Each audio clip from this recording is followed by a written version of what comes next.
तो यह सुखदायी परमात्मा है। जब आत्मा के निकट आ जाता है उसके पाप दूर भाग जाते हैं, निष्क्रिय हो जाते हैं उस समय।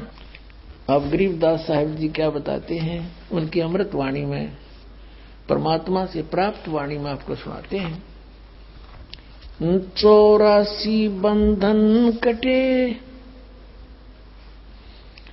कीनी कल्प कबीर,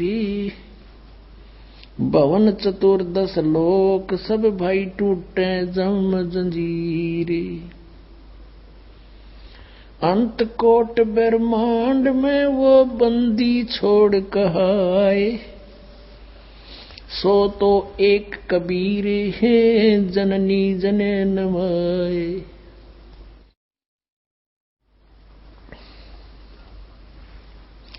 सेवक हो के उतरे इस पृथ्वी के माही, जीव उदाहरण जगत गुरु बार बार बलि जाही। जल थल पृथ्वी गगन में, जल थल पृथ्वी गगन में ये बाहर भीतर एक, पूर्ण ब्रह्म कबीर हैं ये अवगत पुरुष अलेख। सेवक हो के उतरे इस पृथ्वी के माही, जीव उदाहरण जगत गुरु बार बार बलि जाही। अपने आत्माओं, हमने भगवान सुना था पर उसके गुणों से परिचित भी थे, लेकिन ये देखा नहीं था, सुना कहीं कभी नहीं सुना था कि वो भगवान ऐसा है। अब पता चला कि वो परमात्मा जो हमारा भगवान है वो हमारे लिए कितना दुखी है। अब कितना कष्ट उठाता है। जिसका बच्चा कुमार्ग पर चल पड़ता है, शराब पीता है, सुल्फा पीता है या कोई और चोरी ठगी करता है, बकवादों में बढ़ गया है, वो माता पिता उस बच्चे के पीछे पीछे फिरा करें, कभी इसको सोधी आ जा और हमारे पास लौट आवे, बुराई छोड़ दे, तो अपने बच्चे को फिर वो सर्व सुख देने की चेष्टा करते हैं। तो हम बिगड़ गए और बिगड़ के इस काल के साथ आ गए। इसने हमारे साथ यहाँ हमारे को दोनों बुरे काम में पला दिया। अब पिताजी आते हैं वहां से, हमारे दुख को देखकर किसी प्रकार ये मुझे पहचान लें और उस सुख से इन्हें परिचित करा दूं, जिस फिर ये वहां चल पड़े सारे। अब सारे ब्रह्मांडों का रचनहार, और यहाँ एक झोंपड़ी में आकर बैठ गया और कपड़ा बुनाए। कहते 100 साल सीधर मैं करूं अपने जन के काज, और सारे ब्रह्मांडों का संचालन वहीं से रिमोट से कर रहे थे, काशी की कुटिया से। अब क्या बताते हैं गरीबदास साहिब जी, सेवक होकर उतरे, एक दास बनकर आए इस पृथ्वी के मां, और किस लिए? जीव उदाहरण जगत गुरु, जीवों का उद्धार करने के लिए। जगत गुरु माने सबको ज्ञान देने के लिए, सबके ज्ञान दाता, यानी जगत गुरु, सबको सतमार्ग बताने वाला परमात्मा एक दास बनकर, सेवक बनकर, दुल्हा बनकर अपनी वाणी में देखो परमात्मा ने सब जगह दास शब्द प्रयोग किया, कबीर दास, कबीर दास। और ये हमारे लिए वायाडा आंडी पाके पार नहीं पड़े। या तो दास बनोगे, नम्र होगे तो मैं निकट आ सकूंगा, ये नियम है मेरा। जैसे रावण ने भक्ति बतेरी की, आप नहीं कर सकते ऐसी भक्ति। रावण ने भक्ति की, यहां से काट के चढ़ा दिया, किया वैसा मिल गया, लेकिन आधी नीना आई। कहते हैं बिन आधीनी के, कहते हैं आधीनी के पास है ये पूर्ण ब्रह्म दयाल, मान बड़ाई मारियो बे अदबी सरकाल। फिर कहते हैं विभीषण का भाग बडेरा, दासातन आया तिसनेरा, दासातन आया बेसवे बीसा, ताको लंक दई बख्शीसा। तो उसने जैसे विभीषण के अंदर दास भाव था, वो कबीर परमेश्वर जो मनिंदर नाम से आए हुए थे उनका शिष्य था, और रावण में एक अहंकार था, उसमें दास भाव नहीं था, उसका सर्वनाश होया। तो यहां ये शिक्षा दे रहे हैं कि भाई तुमने नम्र बनना पड़ेगा, मुझे बुलाने के लिए, मुझसे लाभ लेने के लिए। यहां पर अहंकार नहीं चलेगा। कभी यो मन पापी अभिमान करने की चेष्टा करे तो याद रखे हमारे भगवान भी किस तरह रहा करते थे। कोई दानक कहे, कोई ढेढ़ कहे, कोई दुलाहा कहे, कोई बुंडा कहे, कोई गुंडा कहे, लेकिन सबकी सहन करते हुए अपने उद्देश्य को पूरा कर रहे थे। आप जी ने भी ऐसे ही करना है। कहते हैं मान अमान करो क्यों ना कोई, मम संत शरण और जगत जान छोई। जब आप, कबीर साहब कहते हैं मेरे संत की जब शरण में तुम आ जाओगे तो आपका चाहे कोई अपमान करे, यानी समाज वाले, संसार वाले, और चाहे आपका आदर करे, उनकी तरफ नहीं देखना, आपने अपना उद्देश्य याद रखना। तो यहां कहते हैं सेवक होकर उतरे इस पृथ्वी के मां, और जीव उदाहरण जगत गुरु, बार बार बलि जा बालक बन के आगे। फिर क्या कहते हैं, काशीपुरी कष्ट किया ये उतरे अधर अधारे, मोमिन को मुजरा हुआ वह जंगल में दीदारे। मोमिन मुसलमान दुल्हे को जंगल में मिले परमात्मा, और कैसा रूप था उस मालिक का शिशु का।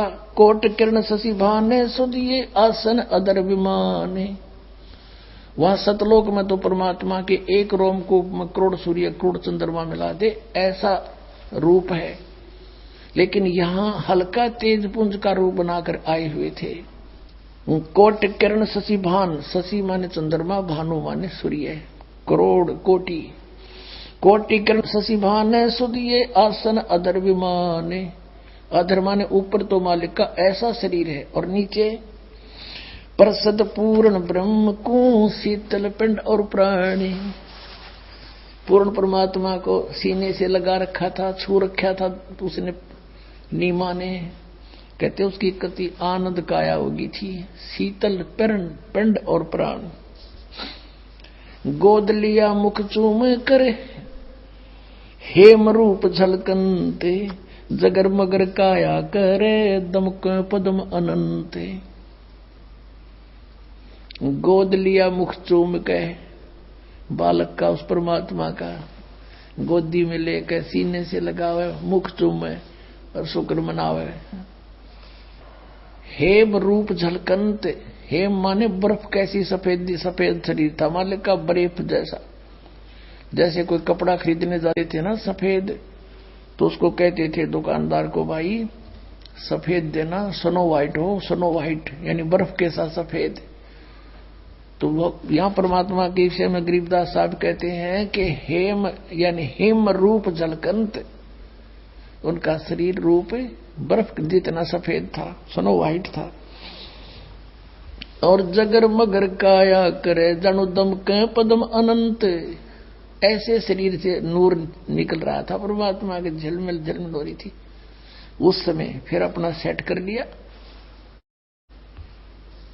काशी उमटी गुल भया वहां मोमन का घर घेरे, कोई कह ब्रह्मा विष्णु है, कोई कह इंद्र कुबेर। नीरू कहने लगा अपनी पत्नी से कि तू इसने यहीं रख दे, हम साथ नहीं ले जाएंगे। पहले हम हिंदू थे, हमें मुसलमान बना दिया। हिंदुओं से परिचय रहा नहीं, लिंक रहा नहीं, मुसलमानों से इतना संबंध हमारा है नहीं, हमारा कोई नहीं इस नगरी में। लोग पूछेंगे, जनता पूछेगी कहां से लाए, हम कहेंगे कमल के फूल से, और वो हमें प्रताड़ित करेंगे, कहेंगे तुम झूठ बोलते हो, कमल के फूल पर कभी बालक रुक सकता है?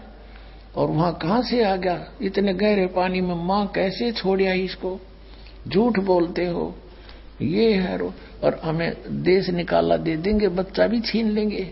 नीमा तू इसको रख दे। नीमा बोली मैं नहीं रख सकती, इस बच्चे ने ना जाने के जादू कर दिया मेरे पे, मैं मर जाऊंगी, प्राण त्याग सकती हूं पर इसको नहीं छोड़ूंगी। अब नीरू ने सोचा कि यह कति अंधी होगी, आगा पीछा नहीं देखती, और इसको मैंने घना प्यार दे दिया, क्योंकि संतान ना होने से मैं इसकी सब बातें मानता रहा, ये अनाड़ी बन गई और ये आने वाले संकट से परिचित नहीं है। इसलिए अपनी पत्नी से कहा कि आज मैं तेरा थप्पड़ मारूंगा। पहली बार हाथ किया अपनी पत्नी की ओर उसने, या रख दे इस बच्चे को यहां पर। उसी समय परमात्मा बोले कि नीरू, मैं तुम्हारे लिए आया हूं, ले चलो मुझे, कोई कुछ नहीं कहेगा तुम्हें। अब उन्होंने सोचा, बालक बोल पड़ा कि मेरा इसमें फरिश्ता हो, कोई यू कोई देवता आ गया हो चुप, या कोई भूत प्रेत हो, डर गया।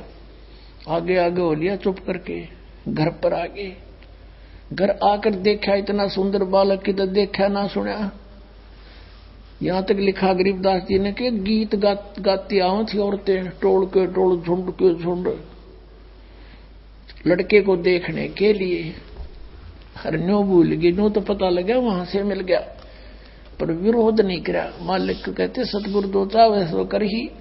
अब वहां कहते जो भी देखे वो ही अपने अपने हिसाब से परमात्मा ने आंख के, जैसे क्या करना कोई बच्चा पैदा हो जाता तो न्यू क्या करेंगे, इसके मामा पर शकल जा है इसकी, दूसरी न्यू कहेगी ना इसके काका तो मिल रहे हैं, कोई भाई तो बतावेगी, कोई किससे थे। तो इसी प्रकार अपनी अपने आइडिया देने लगे काशी के व्यक्ति। उसके विषय में गरीबदास साहब जी क्या बताते हैं। काशी उमटी गुल भया, गुल माने शोर हो गया सारे नगर में। मोमन का घर घेरे, कोई कहे ब्रह्मा विष्णु है, कोई कहे कुबेर।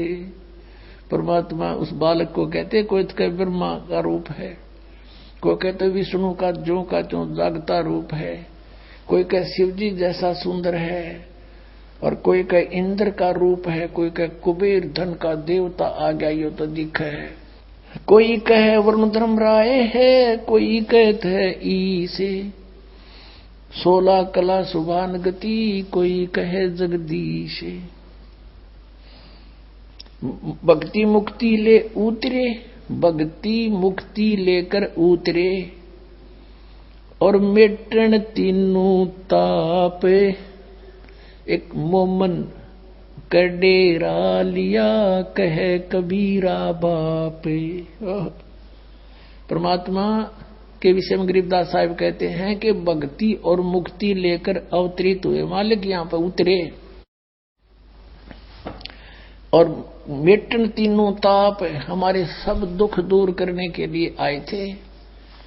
और एक मुसलमान जुलाहे के घर पर डेरा लिया, उसको बाप कहे भगवान। अपने आत्माओं कलेजा मुंह को आता है दास का, जब परमात्मा की ये सच्ची चीज सामने घूमती है।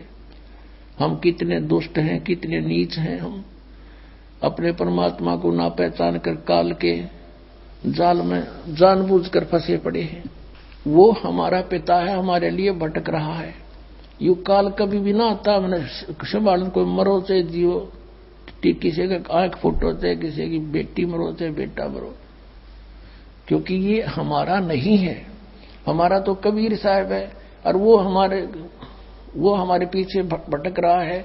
इस काल ने हमारी बुद्धि भ्रष्ट करा दी अज्ञान से, कि कबीर तो भगवान हो ही नहीं सकता। और इन औरों को जिनको हम भगवान मान रहे, वो किसने बनाया भाई, कहीं तो इतिहास दिखा दो उनका कि तो वो भगवान की संज्ञा में हो। भगवान किसे कहते हैं? श्रीमद् भगवद गीता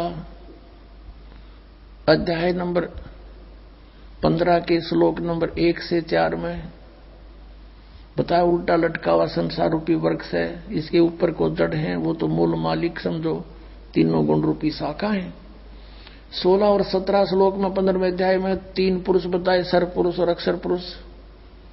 सर पुरुष और अक्षर पुरुष ये दोनों नासवान, इनके अंतर्गत जितने प्राणी वो भी नासवान, जीवात्मा किसी की नहीं मरती, वो तो अंडरस्टूड है। 17वें श्लोक में कहा कि उत्तम पुरुष है तू अन्य परमात्मा इति उदाहरते।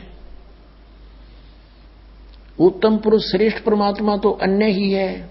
वो कौन है? 8वें अध्याय के 1 श्लोक में अर्जुन ने पूछा परमात्मा, आपने 7वें अध्याय के 29वें श्लोक में गीता जी में कहा, वो तत्परम को जानकर सारे अध्यात्म से परिचित व्यक्ति सब कर्मों को समझ करके और जरा और मरण से छूटने का प्रयत्न करता है। यहाँ की किसी वस्तु की इच्छा नहीं रहती उसकी।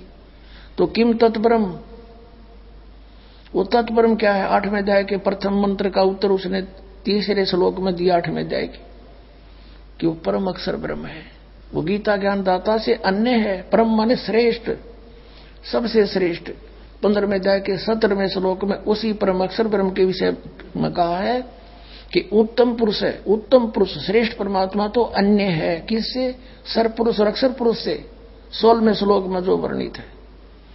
और वही परमात्मा कहता है, परमात्मा जो श्रेष्ठ भगवान, जो किसी को दुख नहीं दे केवल सुख दे, उसको भगवान कहते हैं, स्वामी कहते हैं। नहीं तो कसाई भी स्वामी है अपने बकरियां का, पर वो सुखदायी नहीं है। तो इस प्रकार ये काल हमारा स्वामी बना हुआ है और हमें बकरे समझ रहा है। ये हम इसको स्वामी मान रहे हैं, प्रभु मान रहे हैं अपना। हमारा स्वामी तो सतलोक में है और वो यहाँ हमारे लिए भटक रहा है, आता है। वो परमात्मा है, वो दुख नहीं देता किसी को। अब यहाँ के भगवानों को आप देख ले। कपिल मुनि जो है, कपिल ऋषि, ये यहाँ के 24 अवतारों में से एक है, कपिल भगवान। और सगड़ राजा के 60,000 पुत्र थे। वो अपना पृथ्वी पर किसी ने बता दिया वो यज्ञ करें थे। किसी ने बता दिया कि एक तालाब बनवा दे, एक बगीची बनवा दे, एक कुआं बनवा दे, तो उसको एक अश्वमेघ यज्ञ जितना पुण्य होता है। तो उनका ऐसी शरण उठी, 60,000 थे, लाग सारी पृथ्वी में खड्डे खोदन। पृथ्वी गई विष्णु भगवान के पास और उससे कहा कि भगवान मैं तो जिला वतन कर दी। और किसने कर दी? कि 60,000 सगड़ के पुत्र हैं, सारी खोद गिरी उन्नत में। तो विष्णु भगवान बोला जाओ मैं करता हूं व्यवस्था इसकी। वो वापस आ गई। एक देवी है, प्रत्येक ग्रह के, प्रत्येक पृथ्वी की, सब समुद्र के अलग अलग इन्होंने देवता डिस्ट्रीब्यूट कर रखे। तो पृथ्वी देवी वहां गई। उधर से एक विष्णु ने क्या किया कि इंद्र को कहा कि तेरी गद्दी खतरे में है और 60,000 सगड़ के पुत्र हैं, वो ऐसे ऐसे यज्ञ कर रहे हैं। अब तू देख ले, जब उनकी यज्ञ पूरी होगी तो तेरी गद्दी छीन कर उनको देनी पड़ेगी। अब वो क्या करती थी, उन्होंने घोड़ा रखा हुआ था। उस घोड़े के गले में पंपलेट टांग रखा था कि हमारे मार्ग में जो बाधा करे युद्ध के लिए तैयार हो जाए, हमने को रोक कर नहीं। अब वो श्याम ने सारा दिन खोद पाड़ के थक कर सो गए। वो घोड़ा बंध रहा था। अब इंद्र ने भेजे अपने दूत, वो घोड़े को खोल के और कपिल मुनि की जांग का बांधा। वो तपस्या करे था, काफी वर्षों से बैठा था और उसकी आंखों की पलक भी जमीन पर टिकी हुई थी। अब वो ध्यान मग्न था, उसकी जांग का घोड़ा बांधा। अब उस घोड़े की तलाश करीब है, किसी ने पकड़ दिया। सुबह उठे जब वो सारा लापड़दा चल पड़ा, घोड़े की पेड़ देखता देखता ऋषि का बांध रखा जांग के, क्योंकि बिना खाए पिए शरीर सूख के, जैसे इस वट वृक्ष की पीपल की जड़ दिखा कर माटी तो बाहर नारी नारी नू ऐसे वो टांग हो रही थी, उनमें रस्सा बांध आई।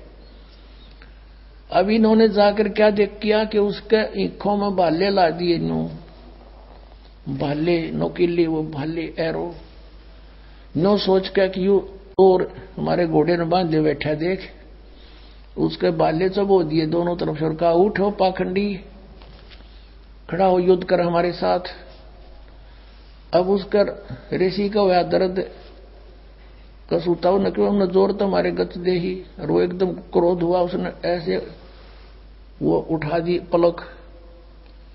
वो तो एटम बम बना बैठा था, नो कर दी। वो सारे 60,000 के 60,000 जल गए, अग्निबाण छूटे उसकी आंखों से। 60,000 मार डाले उस कपिल मुनि ने, उनके भगवान ने। और कपिल भगवान के है इसने। श्री कृष्ण जी का इतिहास देख ले, कितने मारे।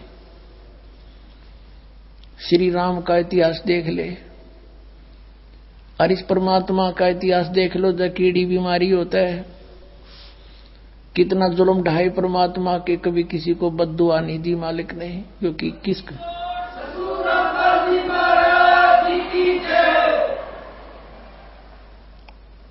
अब इसको पता किस न मारूं, सब मेरे ही तो हैं, अपने के मारे जा कर किसी पे। अब आपने ऋग्वेद में पढ़ा, वो सहनशील है, वो कबीर देव सहनशील है।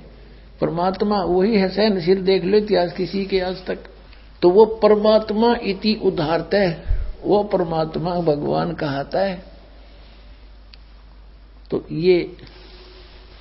ये हमारे परमात्मा है, हमारे भगवान है, हमारे लिए भटक रहे हैं। ये सुख सुख देते हैं, दुख नहीं देते। सतलोक में जब चले जाएंगे वहां दुख नाम की वस्तु नहीं है। तो अब हम उस पर आते हैं। अब 25 दिन के हो गए परमात्मा, ना दूध पीवे ना अन्न खावे, दूध न पीवे न अन्न भखे, नहीं पालने झूलंत। माँ ही पालने झूलंत, माँ ही यानी पालने में झूलंत। अदर अमान ध्यान में वो कमल कला फूलंते। अब क्या बता रहे हैं कि ना दूध पीवे ना अन्न खावे, और शरीर ऐसे प्रोग्रेसिव था, ऐसे बढ़ रहा था जैसे कमल बढ़ा करे। कमल के फूल, कमल का पौधा किसी दल में तो होता ही हो, वहां कितना पानी चढ़ जा, एकदम पानी चाहे फ्लड टाइप भी आ जा, वो साथ की साथ ऊपर चढ़ता चला जाता है, इतना नीचे से इतना प्रोग्रेस कर जाता है।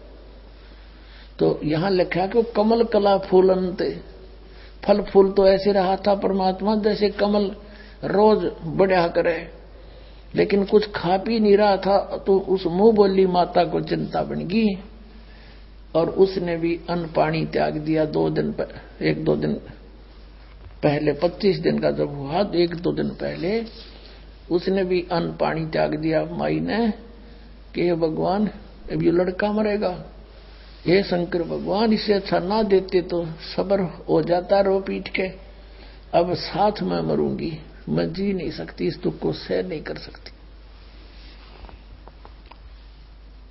अब परमात्मा ने सोचा बुढ़िया मरेगी, शिव जी को प्रेरणा करी, कहते करावे साइया मन में लहर उठा, और दादू सिरदर जीव के आप बगल हो जा। शिव जी का प्रेरणा कर दी, रिमोट दाब दिया, उसने देखा कौन रो रहा है तुझे याद करके, ना तो दुनिया में रोए है।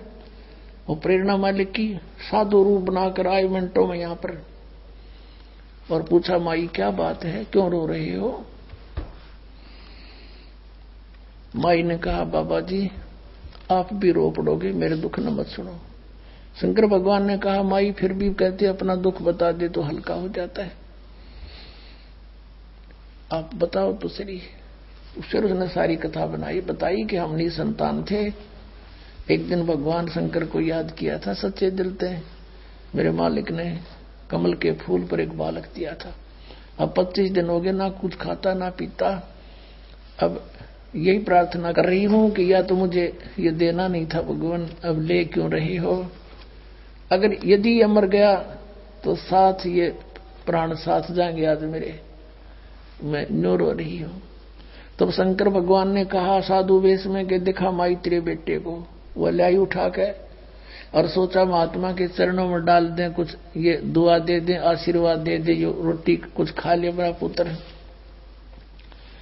कबीर परमात्मा को नीचे डालना चाहा, चरणों में साधु रूप खड़े शिव जी के, वहां से माई के हाथ से उठा और शिव जी के सिर के बराबर पैरेलल हवा में स्टेबल हो गया परमात्मा, छोटा सा बालक। और जब शिव जी ने ऐसे हाथ किया तो उसके हाथों में आ गया गोदी में, और कहते नजर नजर से मिल गई जब किया ईश प्रणाम।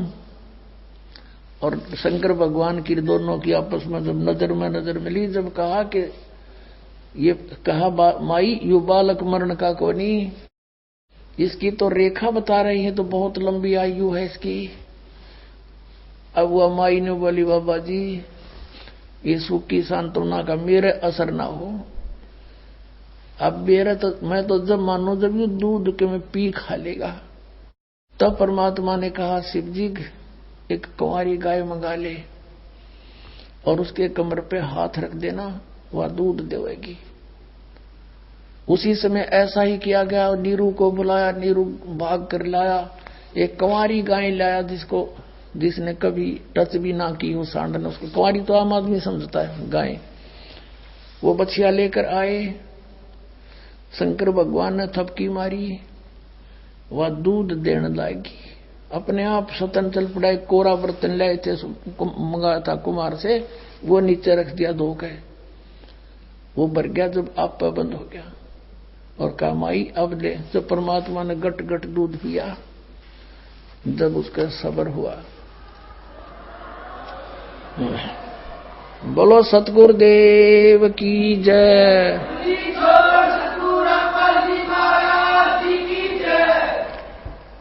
अपनात्मा गरीबदास जी ने क्या बताया है? शिव उतरे शिवपुरी से, अवगत बदन बिनोदे, मैं के कमल खुशी भये, लिया ईस को गोदे। उस परमात्मा को अपनी गोदी में ले लिया कबीर भगवान को।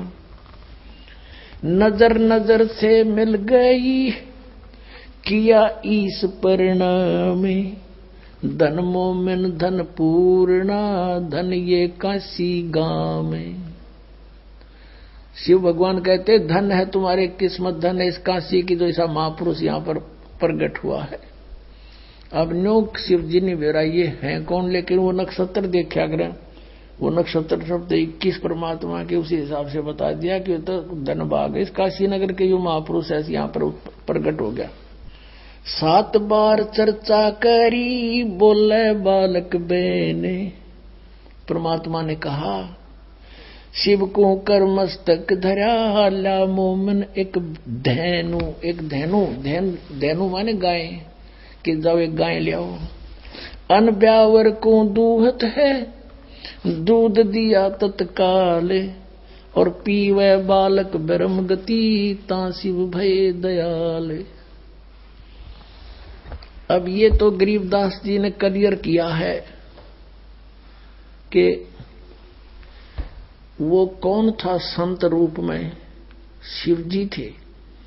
और यही प्रमाण था कबीर सागर में। लेकिन कबीर पंथियों ने, ये काल के दूत आगे बीच में, इन्होंने इसमें कुछ परिवर्तन कर दिया जो उनके समझ बाहर होगी बात, उसको अपने हिसाब से काट पीट के लिख दिया। लेकिन फिर भी सच्चाई बच गई, थोड़ी सी झलक बची हुई है सच्चाई की। अब उसकी पूर्ति के लिए परमात्मा ने, कबीर परमेश्वर ने कहा है कि गरीबदास के द्वारा मेरी महिमा की वाणी प्रकट होगी, और उसकी पूर्ति के लिए परमात्मा ने गरीबदास जी में वो पूरा ज्ञान फीड कर दिया जो गरीबदास जी ने क्लियर किया। अब दिला दिखाते हैं आपको एक झलक। अब कबीर सागर में दिखाते हैं उस परमात्मा की 600 वर्ष पहले की हुई लीलाएं, और आज वेद बताएंगे वही है भगवान। देखिएगा कबीर सागर, ये है कबीर सागर। खेमरा श्री कृष्ण दास मुंबई से प्रकाशित कबीर सागर। ये कौन है इसका शोधकर्ता?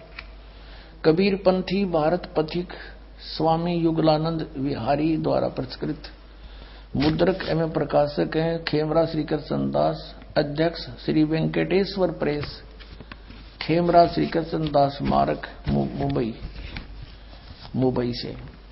अब इसमें देखना, इन्होंने बतेरा खराब कर दिया, फिर भी सच्चाई रहेगी। ज्ञान सागर और पृष्ठ 72 पे, जब बच्चा मिल गया उसको, सुन दुल्हा बन भयो आनंदा, जिमी चकोर पायो निश्चंदा, ले सुत चले हर्ष मन कीन्या, तासो पुन अस बोल ही दीन्या। सुत काशी को ले चले, लोग देखण तय आवे। गरीबदास जी ने जो बोला है वही परमात्मा की लीला में लिखा है कि लोग देखना आवे। जब घर पे पहुंच गया, अन्न पानी बखे नहीं, जुल्ला शोक जनावे।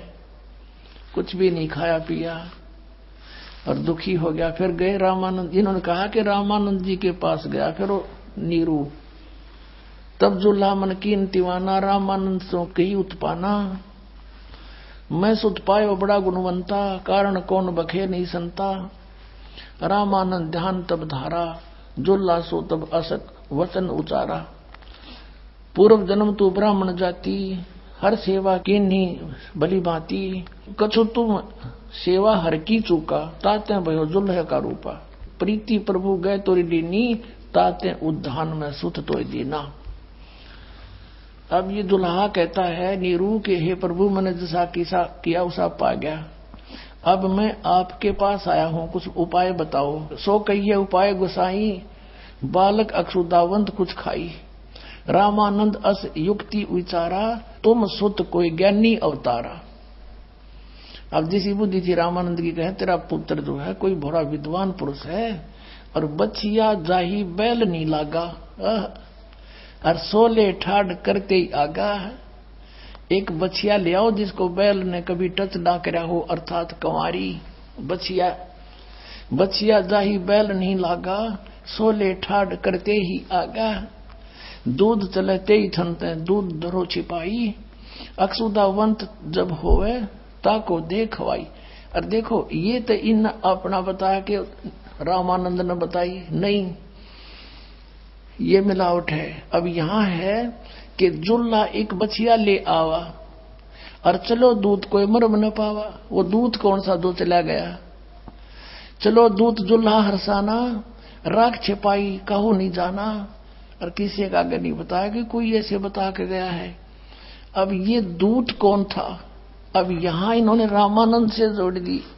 और लेकिन कहते हैं इतनी दगा काल की छाई, फिर भी तत्बिंदु की टेक रह जाई। ये स्पष्ट है कि जुल्हा एक बछिया ले आवा, चलो दूध कोई मरम नहीं पावा। चलो दूध जुल्हा हरसाना, वो दूध तो चला गया और बड़ा खुश हुआ जो बच्चे ने दूध पी लिया। अपनात्माओं, ये तो कबीर सागर में आपने देखा, ये तो भगवान की लीला। उस परमात्मा ने ऐसी वो करता ही है, वो कर रखी है। अरे इसकी गवाही दे रहे हैं वेद, और वेद जिसका गुण गाओ ही इज गॉड, तो कबीर इज गॉड। अब दिखाते हैं। अब देखिएगा ऋग्वेद मंडल नंबर 9, ये उन्हीं निराकार बताने वालों के कर कमलों से अनुवादित है। भगवान को निराकार बताने वालों के कर कमलों से अनुवादित है। प्रकाशक है सार्वदेशी कार्य प्रतिनिधि सभा, महर्षि दान भवन, रामलीला मैदान, नई दिल्ली। मुद्रक है Prince offset printers, 1510 Pataudi house, Daryaganj, नई दिल्ली। इसके मंडल नंबर 9 सूक्त नंबर 1 का मंत्र नंबर 8 और 9 में स्पष्ट करते हैं। आपके रूबरू कराते हैं ऋग्वेद मंडल नंबर 9 सूक्त 1 और मंत्र 1। अब यहां से शुरू करते हैं। इस मंत्र में देखो, आप देखोगे परमात्मा की विषय जानकारी है। ये सोम स्वभाव परमात्मा, इनकी थोड़ी चतुरता को भी ठीक हमने समझना है। अब दूसरे में ऋग्वेद मंडल नंबर 1 सूक्त 1 मंत्र 2, एक आपने पढ़ दिया, हे परमात्मा, यानी परमात्मा की जानकारी है। अब तीसरे मंत्र में हे परमात्मा, चौथे मंत्र में हे परमात्मा, पांचवें मंत्र में हे परमात्मा, और छठे मंत्र में ऋग्वेद मंडल नंबर 9 सूक्त 1 मंत्र 6 का हे परमात्मा। अभी न लागी लो बात के यहाँ परमात्मा साकार सिद्ध होगा। कोशिश करी छुपाने की, 7वें में यहाँ पुरुष लिखना शुरू कर दिया। उस पुरुष को 8वें में जो स्पष्ट है उसका शरीर है पुरुष का, उस पुरुष को ऋग्वेद मंडल नंबर 9 सूक्त 1 मंत्र 8 में उस पुरुष को उग्र गतियां प्रेरणा करती हैं। अब यहाँ और उग्र गतियां माने जैसे ही हाहाकार माच रहा और परमात्मा ने दास भेज दिया या स्वयं भी आ जाते हैं वो परमात्मा, उस पुरुष को उग्र गतियां प्रेरणा करती हैं। यानी ऐसी परिस्थिति भयंकर बन जाती है जब वो आता है और भासमान शरीर को वह पुरुष प्राप्त होता है। अब पुरुष माने क्या होता है? परमात्मा। इन्होंने यहाँ इसलिए अड़ा दिया, इन्होंने यहाँ इसलिए उलझा दिया कि यहाँ शरीर लिखा है, भगवान लिखना छोड़ दिया, पुरुष लिख दिया। तो उन्होंने पहले डंडोरा पीटे रखा था, भगवान निराकार, सत्यार प्रकाश में भी निराकार। तो आम आदमी ने सोचा भगवान तो निराकार है, यहाँ कोई पुरुष के बारे में बात होगी। अब आगे देखियो, अब ये देखिए यजुर्वेद महर्षि दानंद ने पुरुष का अर्थ क्या किया है। ये है यजुर्वेद महर्षि दानव सरस्वती कृत। प्रकाशक है सर्वदेशी कार्य प्रतिनिधि सभा 2/5 महर्षि दानंद भवन रामलीला मैदान नई दिल्ली से दानंद सरस्वती कृत। और मुद्रक है Prince of set printers 1510 Pataudi house Daryaganj नई दिल्ली से। अब इसके 40वें अध्याय का अंतिम मंत्र है, अंतिम अध्याय है 40वां। इसमें निर्णय दे रखा है वेद ज्ञान भी वही ब्रह्म दे रहा है, गीता ज्ञान भी ब्रह्म ही दे रहा है। अब यह है 44वां अध्याय, 40वां अध्याय यजुर्वेद का, और यह 17वां मंत्र है। इसमें लिखा है कि हे मनुष्यों, ये काल ब्रह्म बोल रहा है वेद को, हे मनुष्यों जिस ज्योत स्वरूप रक्षक मुझ से, ये ज्योत स्वरूपी काल है, निरंजन है, अविनाशी यथार्थ कारण के आच्छादित मुख के तुल्य अंग का प्रकाश किया जाता है, जो वह प्राण व सूर्य मंडल में पुरुष माने पूर्ण परमात्मा है। वह तो परोक्ष रूप है, वो तो गुप्त है। पुरुष माने पूर्ण परमात्मा हो गया सिद्ध। अब हम आते हैं ऋग्वेद में, देखिएगा वही ऋग्वेद मंडल नंबर 9 जो अभी आपको दिखाया था, ये यहां से प्रकाशित है और ये इसके मुद्रक हैं। ऋग्वेद मंडल नंबर 9 सूक्त नंबर 1 और मंत्र नंबर हम 8 पा गए। यहां इन्होंने पुरुष लिखना शुरू कर दिया बात को उलझाने के लिए। तो उस पुरुष को, उस पूर्ण परमात्मा को, पुरुष माने हो गया पूर्ण परमात्मा, उग्र गतियां प्रेरणा करती हैं भासमान शरीर को, वह पुरुष व परमात्मा पूर्ण ब्रह्म प्राप्त होता है।